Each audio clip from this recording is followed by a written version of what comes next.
আসসালামু আলাইকুম। সবার আগে বাছাই করা 10টি আন্তর্জাতিক খবর জানিয়ে দেব। প্রথমেই থাকছে শিরোনাম। তবে তার আগে অনুরোধ থাকবে ভিডিওটিতে একটি লাইক দিবেন।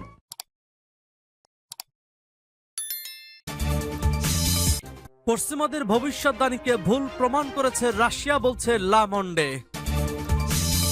এরপর জানিয়ে দেব নেতানিয়াহু প্রশাসনের গোপন তৎপরতা, ইসরায়েলে পার্লামেন্টের বাইরে বিক্ষোভ।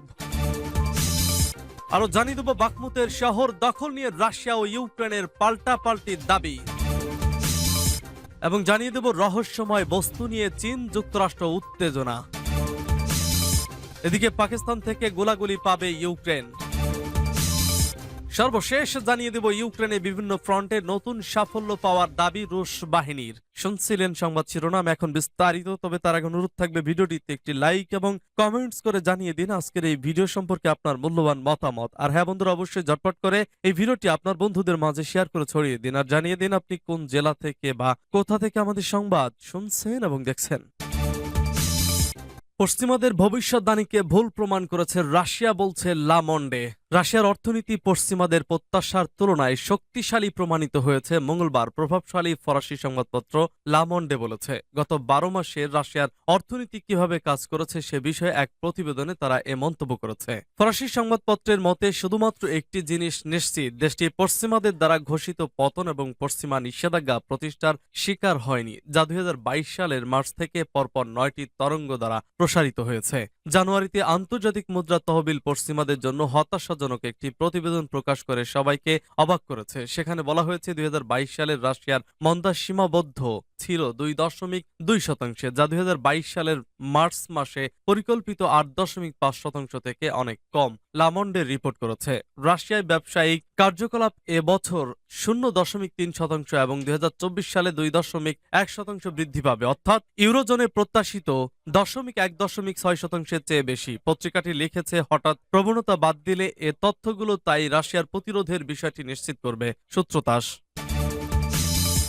নেতানিয়াহু প্রশাসনের গোপন তৎপরতা, ইসরায়েলে পার্লামেন্টের বাইরে বিক্ষোভ। বিচার বিভাগের উপর সরকারের নিয়ন্ত্রণ বাড়াতে চুপিসারে সংশোধনী আনছে প্রধানমন্ত্রী বেঞ্জামিন নেতানিয়াহুর প্রশাসন। এই খবর প্রকাশ হওয়ার পর বিক্ষোভ ছড়িয়ে পড়ল ইসরায়েলে। সোমবার পার্লামেন্টের বাইরে জড়ো হয়ে বিক্ষোভ দেখান হাজার হাজার মানুষ। কারো হাতে ছিল দেশের পতাকা, কেউ আবার হাতে তুলে নিয়েছিলেন ইসরায়েলের গণতন্ত্রকে রক্ষা করুন কিংবা গোটা বিশ্ব দেখছে লেখা প্লাকার্ড। পার্লামেন্টে প্রাথমিক স্তরের ভোটাভুটির মাধ্যমে অনেকটাই এগিয়ে গেছে বিচার বিভাগের উপর সরকারি নিয়ন্ত্রণ বৃদ্ধির এই প্রক্রিয়া। এমনকি প্রায় অনুমোদন প্রাপ্তির দিকে পৌঁছে গেছে সেই প্রক্রিয়া। আর এই বিষয়টি প্রকাশ্যেই আসতেই অশান্ত হয়ে উঠছে গোটা দেশ। কারণ এই সংশোধনী কার্যকর হলে পার্লামেন্টের হাতে অবাধ ক্ষমতা চলে আসবে বলে মনে করা হচ্ছে, যা নিজেদের ইচ্ছে মতো ব্যবহার করতে পারবে প্রশাসন। এ সংক্রান্ত বিলটি যাতে অনুমোদনের জন্য পেশ না করা হয় সেজন্য আর্জি জানিয়েছেন স্বয়ং দেশের প্রেসিডেন্ট আইজাক হরজাকো। তিনি বলেন, আমার আর্জি, দয়া করে এই বিলটিকে প্রথম দফার অনুমোদনের দিকে ঠেলে দেবেন না। যদিও প্রায় আনুষ্ঠানিক পর্যায়ের এই পদে বসে করা হারজাগের এই আর্জিকে খুবই একটা আমল দিতে নারাজ অতি দক্ষিণপন্থী নেতানিয়াহু। জানা গেছে আইনমন্ত্রীর পক্ষ থেকে কমিটির কাছে যে অনুমোদন প্রস্তাব পাঠানো হয়েছিল তারা ইতিমধ্যে তা পর্যালোচনা করে কয়েকটি ভাগে অনুমোদনের সিদ্ধান্ত জানিয়ে দিয়েছে। জানা যাচ্ছে দিনের দ্বিতীয় ভাগে পুরো বিলটি প্রথম স্তরের অনুমোদনের জন্য পেশ করা হবে। নেতানিয়াহু ও তার সহযোগীদের দাবি, এই সংশোধনীর ফলে সুপ্রিম কোর্ট এবং নির্বাচিত সরকারি প্রতিনিধিদের মধ্যে ক্ষমতার ফারাক কমবে। তবে বিশেষজ্ঞরা মনে করিয়ে দিচ্ছেন এতে সুপ্রিম কোর্টের সিদ্ধান্তের ওপর কথা বলার ক্ষমতাও আসবে পার্লামেন্টের হাতে। এই পদক্ষেপের কড়া সমালোচনা করেছেন ইসরায়েলের সুপ্রিম কোর্টের প্রেসিডেন্ট এস্থার হাইয়ুত সহ আরো অনেক বুদ্ধিজীবী। সকলেরই মত, এই সংশোধনী বিচার বিভাগের স্বাধীনতার চরম অপমান। বিরোধীদের দাবি, এটা ফ্যাসিবাদী সরকারের লক্ষণ। তারা মনে করিয়ে দিচ্ছেন 1930-এর দশকে জার্মানিতে হিটলারও ঠিক একই পথে হেঁটেছিলেন। সূত্র আল জাজিরা, সিএনএন, বিবিসি। বাখমুতের শহর দখল নিয়ে রাশিয়া ও ইউক্রেনের পাল্টাপাল্টি দাবি। পূর্বাঞ্চলীয় বাখমুত শহরের কাছে ক্রাসনা হোরা নামের একটি শহর দখল নিয়ে রাশিয়া ও ইউক্রেন পাল্টাপাল্টি দাবি করেছে। সোমবার রাশিয়ার প্রতিরক্ষা মন্ত্রণালয় দাবি করেছে রুশ সেনাবাহিনী শহরটির দখল নিয়েছে। তবে ইউক্রেন রাশিয়ার এই দাবি প্রত্যাখ্যান করে বলেছে শহরটির দখলে নেওয়ার দাবি সত্য নয়। মার্কিন সংবাদ মাধ্যম সিএনএন এ খবর জানিয়েছে। রুশ প্রতিরক্ষা মন্ত্রণালয়ের দৈনিক ব্রিফিংয়ে বলা হয়েছে, ডনেটস্ক অভিমুখে রাশিয়ার স্বেচ্ছাসেবী সেনারা রকেট ও কামানের সহযোগিতায় ক্রাসনা হোরা বসতি দখল করা হয়েছে।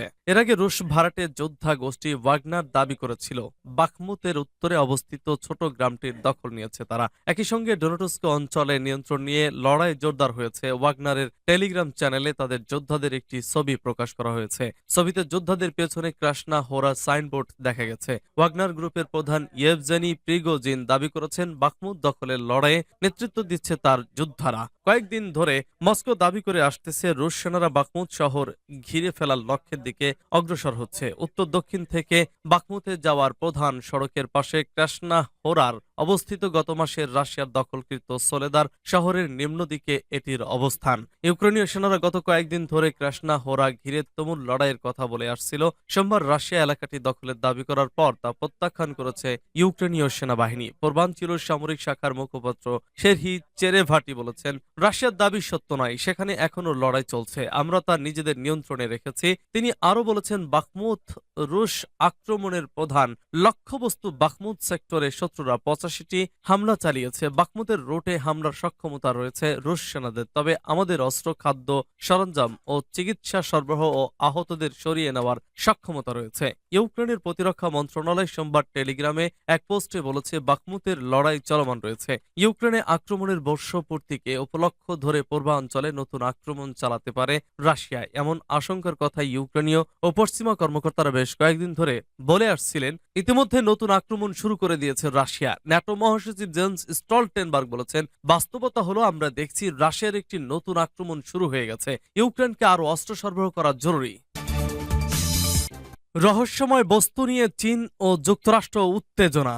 যুক্তরাষ্ট্রের সামরিক বাহিনী গত কয়েকদিনে উত্তর আমেরিকার আকাশ থেকে উড়ন্ত যে 3টি বস্তুকে গুলি করে নামিয়েছে সেগুলোর ব্যাপারে রহস্য এখনো কাটেনি। মার্কিন সামরিক বাহিনী বলছে এগুলো আসলে কি এবং এই বস্তুগুলো কিভাবে তাদের আকাশে ভেসে বেড়াচ্ছিল তা তারা এখনো জানে না। প্রেসিডেন্ট জো বাইডেন গতকাল রোববার এরকম আরও একটি বস্তু গুলি করে মাটিতে নামানোর নির্দেশ দিয়েছেন। এ নিয়ে যুক্তরাষ্ট্রের আকাশ থেকে মাত্র 8 দিনে মোট 4টি বস্তুকে ভূপাতিত করা হলো। যুক্তরাষ্ট্র বলছে সবশেষ যে বস্তুটি ভূপাতিত করা হয়েছে সেটি 20,000 ফুট উপর দিয়ে উঠছিল এবং যে কোনো বাণিজ্যিক বিমানের সাথে এর সংঘর্ষ হওয়ার আশঙ্কা ছিল।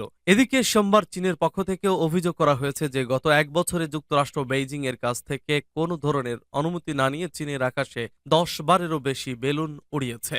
সবশেষ যে বস্তুটি নামানো হয়েছে তার ব্যাপারে যুক্তরাষ্ট্রের সামরিক বাহিনীর একজন কমান্ডার বলেছেন, এটি গ্যাস ভর্তি কোনো বেলুন অথবা জেট ইঞ্জিন চালিত কিছু হতে পারে। তিনি আরো বলেন, এগুলো যে ভিন গ্রহ থেকে আসা কোনো বস্তু তার ব্যাপারে যুক্তরাষ্ট্রের সামরিক বাহিনীর একজন কমান্ডার বলেছেন, এটি গ্যাস ভর্তি কোনো বেলুন অথবা জেট ইঞ্জিন চালিত কিছু হতে পারে। তিনি আরো বলেন, এগুলো যে ভিন গ্রহ থেকে আসা কোনো বস্তু নয় এ সম্ভাবনাও তিনি উড়িয়ে দিচ্ছেন না। এই বস্তুটিকে কানাডার সীমান্তের কাছে মিশিগানের লেক হিউরেনে গুলি করে নামানো হয়েছে। প্রতিরক্ষা বিশেষজ্ঞরা বলছেন